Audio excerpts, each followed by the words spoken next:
दोस्तों, आज मैं एक बहुत ही बेहतरीन चीज़ त्रिकोणमिति के लिए बताने जा रहा हूँ, जो कि है ट्रिगोनोमेट्रिकल टेबल। अक्सर इसे स्टूडेंट्स भूल जाया करते हैं, पर यहाँ पर मैं एक ऐसी ट्रिक बताऊँगा जो कभी भी भूलेंगे नहीं और याद करने में भी आपको सहायता मिलेगी। इसके लिए हमेशा 10वां के मैट्रिक के एग्ज़ाम्स में इससे लगभग 3 से 4 नंबर का क्वेश्चन ज़रूर होता है, पर अक्सर इसमें मान जो होते हैं स्टूडेंट्स भूल जाया करते हैं। पर इस मान को कैसे निकाला जाता है, इसका तरीका मैं आपको बताऊंगा आज, जो कभी भूलेंगे नहीं। तो चलिए मैं वो ट्रिक बताने जा रहा हूँ और आशा करता हूँ कि सब स्टूडेंट्स भी इसे अच्छे से देखेंगे और देखकर इससे लाभ उठाएंगे। तो जैसा कि त्रिकोणमिति में हम जानते हैं कि 6 चीज़ें होती हैं। जैसे यहाँ पे दिया गया है sine theta, cos theta, tan theta, cot theta, sec theta और कॉसेक थीटा। पहला 0 डिग्री, 30 डिग्री, 45 डिग्री, 60 डिग्री और 90 डिग्री।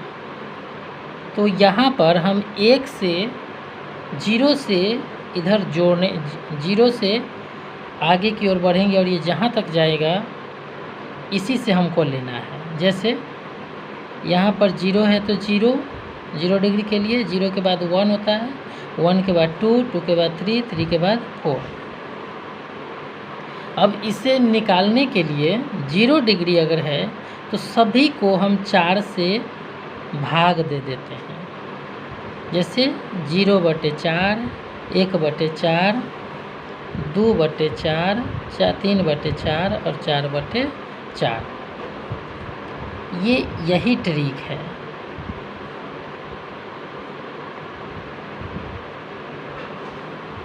और सभी को रूट अंडर में हम ले लेंगे।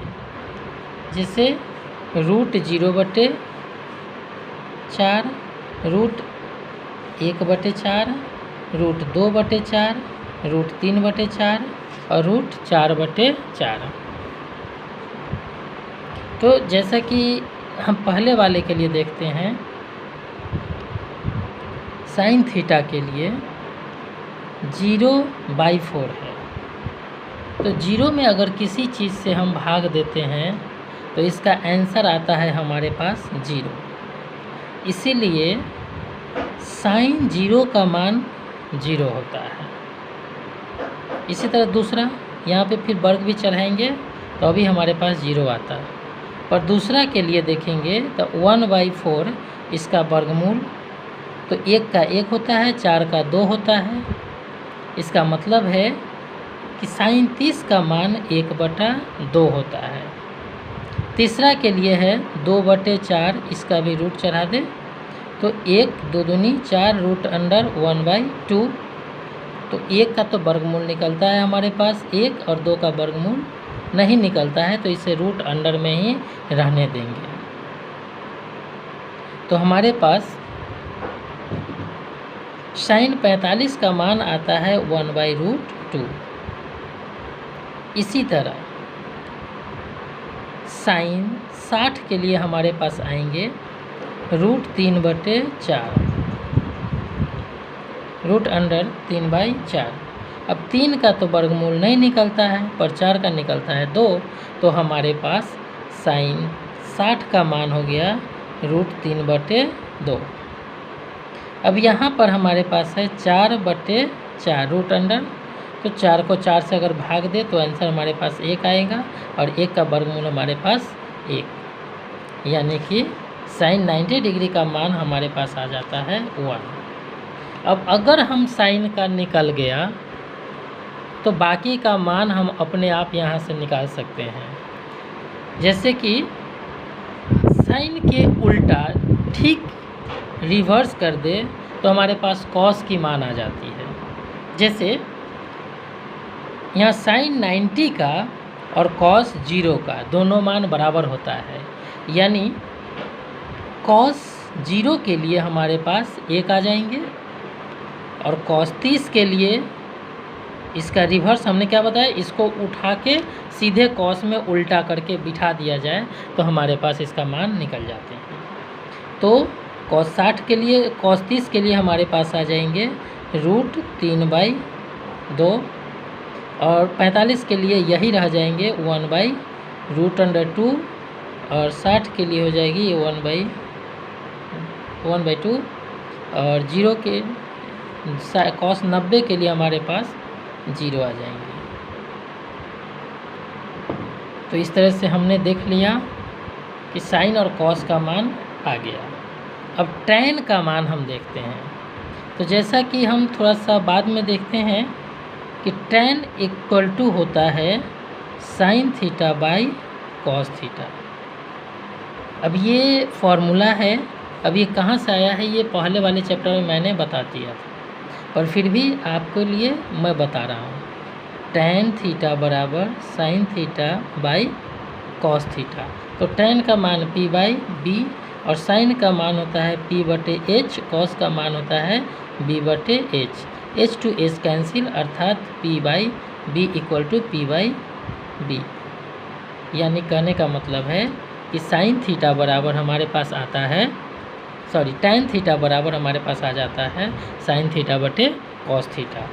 तो हम भी यहाँ से निकाल सकते हैं कि tan 90 डिग्री का मान, tan 0 डिग्री का मान हमारे पास क्या आएंगे। तो यहाँ पर हो जाएंगे पहला के लिए, tan के लिए हम देखते हैं 0/1।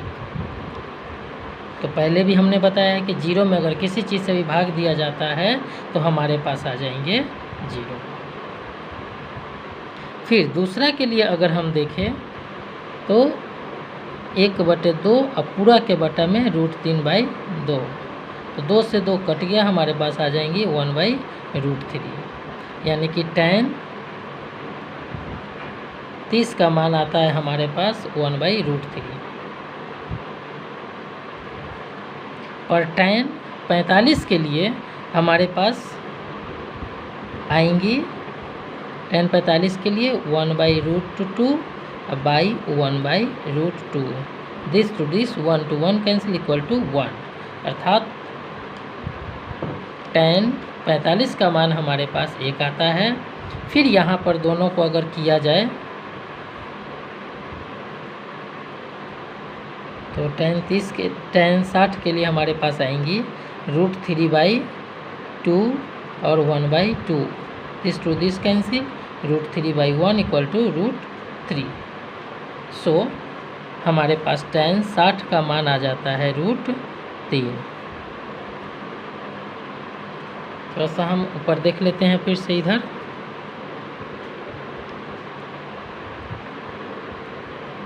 कि tan 90 डिग्री के लिए हमारे पास 1/0।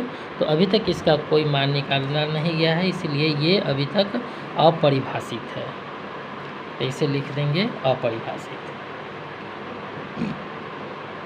अब यहाँ पर हमको ये पता है, इसके पहले हमने बताया था त्रिकोणमिति के पहले फॉर्मूला जो हमने तोड़ा था उसमें बताया था कि tan की उल्टा, यानी कि tan के जो अपोजिट होता है वो cot होता है। जैसे इस सभी को 1 से भाग दे दे तो ये cot का मान हो जाएंगे। यानी कि cot 0 के लिए हमारे पास क्या आएंगी, तो 1/0। तो 1/0 इसका मतलब है कि ये अपरिभाषित। फिर इसको अगर उलट दे तो √3 और इसको उलट दे तो 1 को उलटने पर हमारे पास 1 ही आएगा, और इसको उल्टेंगे तो 1/√3 और इसको उलटने के बाद हमें आया था 1/5। तो यहाँ पर हो जाएंगी हमारे पास 0।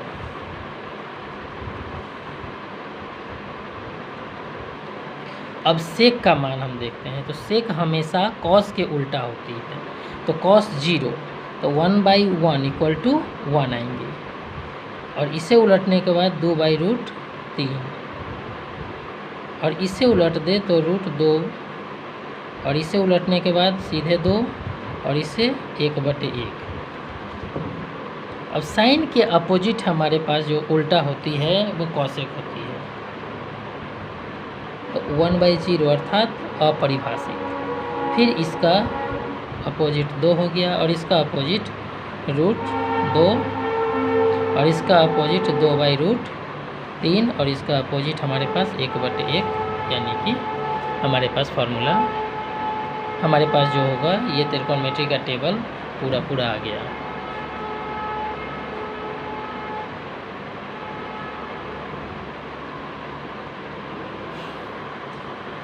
तो दोस्तों मैं आशा करता हूँ ये ट्रिगोनोमेट्रिकल टेबल आपके लिए बहुत ही इम्पोर्टेंट होगी और जहाँ तक होगा इस पे गणित बनाकर हम अगले चैप्टर में आपको दिखाएंगे।